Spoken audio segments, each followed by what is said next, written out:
mà này thôn bi sinh quay lại muôn na các gì giống mê mà này thôn bi sinh gì đây thôn bi sinh đây thôn bi sinh đây thôn bi sinh quay lại muôn na chỉ sống lên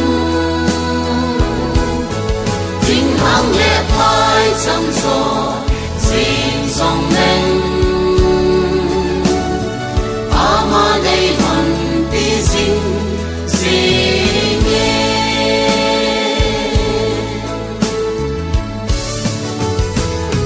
chính hàng lệ phai trong mà các cô xin lễ na mừng na sông mà này thôn bi sinh quay lại muôn na các gì giống mê mà này thôn bi sinh gì đây thôn bi sinh đây thôn bi sinh đây thôn bi sinh đây thôn bi sinh quay lại muôn na sống lên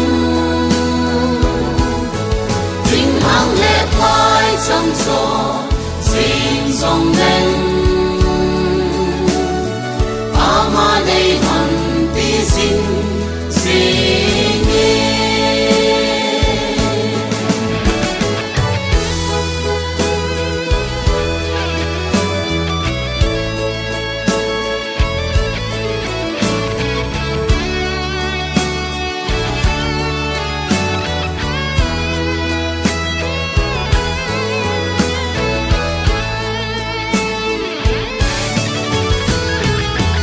chẳng thật na a dòng Giêsu tội hân con xin ca đi văn bi